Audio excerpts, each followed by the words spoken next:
All right, today's upload is going to be about Futurama, season 2, episode, I believe it's 6 and 7. 6 is titled Brannigan Back Again, if I can read. And episode 7 is entitled Ahead in the Polls. So let's jump right into episode 6. Brannigan Back Again. So Brannigan is the character that he was introduced. Of course, he was introduced early in the series. He's the buffoonish captain that Leela had some adult wrestling with. I'm trying to keep it PG. I mean, I can be a vulgar person, but I'm trying to keep it PG for, I don't know, for whatever reason. I feel like some people find vulgar language off-putting. Some people can. So I just try to keep it PG. So in this episode, Brannigan does do something very buffoonish. So the crew in this episode, you're mainly, I think you get to see all. I think you get a chance to see all of the characters in this episode. But this one focuses on Leela, of course, Bender and Fry. And then Brannigan comes in, and then Brannigan's sidekick is Kiff. I'm trying to think. This episode, I feel like you just have to be in the mood. You have to be in the mood for certain episodes. And I think season 2 has a lot of misses, because this one I'm going to rate pretty low. Brannigan does something buffoonish. Okay, so first and foremost, the crew delivery is a big pair of safety scissors in order to cut the ribbon on a new space station for an alliance of entities within the galaxy, I believe. Ooh, somebody hurt a dog really bad. Jesus. Yeah, somebody just hurt a dog pretty bad. I can't see anything.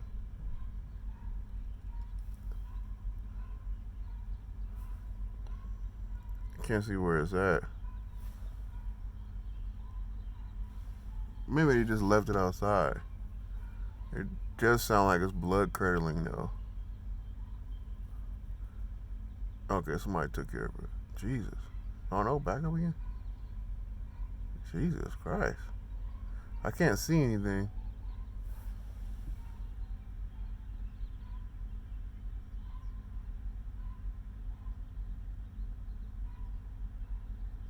I think you just left it outside to go somewhere. Those puppies usually make a sound like that. Either two reasons the puppy's making a sound like that: either it's being tortured or they tied it up and left it. One of the two. Let me see. Oh, there it is. There they are. Yeah, somebody had tied them up. Somebody tied them up and they let them go. Okay, I see him now. Oh, their owner pulled up. Okay. False alarm. See, I told you it was only one or two reasons why a dog would make sounds like that. It's good to see they weren't getting abused. They just wanted to see their owner. So, back to the review. Now, Brannigan does something buffoonish. He uses a laser instead of the scissors that the team is supposed to deliver to the planet to cut the ring. He does a good job. He cuts it, but he continues. He doesn't turn it off, and it continues to go. And of course, it blows the station up. And again, I want to point out that unless I sit down, stop, go, and take notes, I'm not going to be able to get every joke into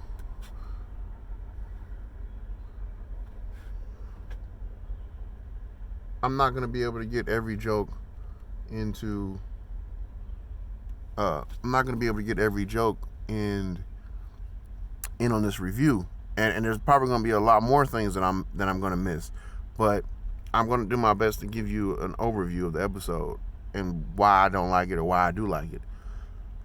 So after he blows the space station up, there's a montage, if you will, of him, and he also winds at his trial. He gets fired. He winds up also getting Kif fired as well. And there's a montage of him being homeless and doing certain things. He turns into I think it's a parody of a movie, but I'm not familiar with the movie. I feel like it's a parody of a movie, but I'm not familiar with the movie. So he winds up pimping out Kif and making Kif dance for money and things of that nature. I'm trying to remember what was the other takeaway I got from this particular episode. I can't quite recall it, but they wind up on the Planet Express's doorstep, and they wind up getting hired. Of course, Brannigan appeals to Fry and Bender, and they've created mutiny, kicking Leela out of the captain's chair, in order he decides to kill all of them to get his job back. Then they get Leela back in there, and they somehow avert that. And then at the end of the episode, I think that's probably why this episode is so low for me, because it's not much. I can explain it really easily. It's not too layered. And at the end of the episode, instead of telling the truth, in which case there would be a high probability that Brandy will wind up back on the ship, or back on Planet, back as an employee of Planet Express, she decides to lie, and consequence giving him his job back, so she doesn't have to deal with him. Of course, they have history with one another. They've like I said earlier in this review, they've had adult wrestling. That's why I rate it kind of low, because it's not much there. It's not much meat on the bone, if you will. Maybe there's something I'm forgetting. Don't get me wrong. But anyway, I'm going to rate it low. I'm going to go to the next episode, which is episode 7, entitled Ahead in the Polls. Now, this one, I think, is probably one of the more complex. Not complex, but way more thought out. There's way too much for me to list in this one. And this one is a satire of the election process for the president. But they've put it on a higher scale, such as like president of the planet, things of that nature, which I think is a funny idea. It's a funny idea. It's a funny concept, I guess, to have one person be in charge of the whole planet, which is, I'm assuming that's part of it, because it's kind of silly to say there should only be one person in charge of all of America. But I mean, trying to use big words, let's stop. If you look into politics and try and break it down, you notice that you will come to realize that the president doesn't actually make all the decisions. He brings an idea to the Senate, if I'm not mistaken, and then they vote on it, and then it goes into law, or it takes effect. But I think he can make an executive order or something like that, but he can't. It still has to get approved by a group of people. So there's not one person that controls every aspect of the country, as far as I understand. And this episode does a great job of just poking fun at that, especially, well, not necessarily the process, but specifically the process of choosing a president. They poke fun at that really well. Like, they have two candidates running to each other, and they're clones of each other. One's named Jack Johnson, the other one's named Johnson Jack or something like that. It's it's so funny. Like they're opposite. They're the same thing, but at the same time they're opposite. Because they're asked the question basically, would you ever steal candy from a baby? But they word it differently, which adds to the humor of it. And one candidate goes, "It's unthinkable," and the other candidate answers, "I would never think of it." It's a very small change in the way things are worded, but they're saying the exact same thing.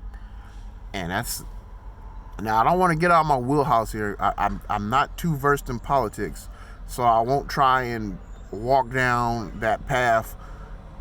I'll just tell you the little bit that I do know makes this episode much more funny to me. It makes me much more enjoyable. And I want to go back for a second to the last episode. I apologize, but I forgot. I'm still gonna continue to keep it at the score I gave it, but its use of this episode. The episode was actually complex in the fact that they showcased all of the creatures from past episodes in a few new creatures inside the galaxy. So it showed the diversity that they had as far as character development. So now let's go back to the episode I was just reviewing. So it's clearly a satire on presidential election, and they bring back Nixon. Now this must be an ode to, am I using that word right?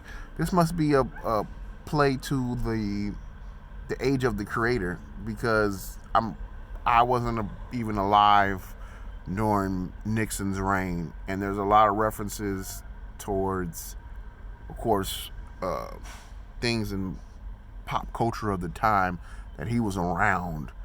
That's where there may be a little bit of a separation there for as far as a generational thing goes. But I still enjoyed this episode because it has so many layers going on. Nixon is doing things. Bender actually sells his body because, oh my God, I just thought about it. This show is actually really intelligent because, oh wow, that's actually really, really intelligent. So there's an instance when something happened. Like there's a scare in the market, and they say the price of zinc has went up. Zinc is a precious metal. Just in real life, you would switch zinc with gold and silver. When the market goes bad in real life, the prices of gold and silver go up.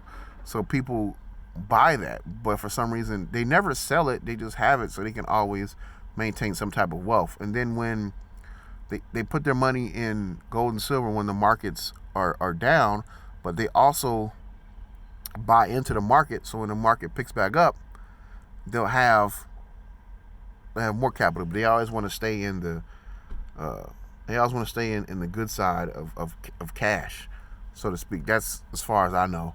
So that can't believe he would divulge that in such a manner. I think that's one of the keys to that I'm going to use later on in my argument. I'm using right now. I'm using that for my argument of this being the best animated show ever, because I know a lot of people have their opinions on it. It's just probably a show that most people are thinking about right now. I don't want to be weird and just be like, I don't want to turn this into a rating of all the best animated shows, but this is one of the reasons why I believe this to be one of the best animated shows ever, because it laid the way. It laid the path for everything after it, of course. Let me finish the episode though. So Nixon winds up winning the election, and there's joke after joke thrown in there about what he went through in his presidency. If you're not really a history buff, you may not be too into this episode, but I'm a bit of a history buff, so that's why I was so into this episode, and I think it was a better episode. I'm gonna rate it highly. So That's the first video of the day. I've got two more to upload. See you then.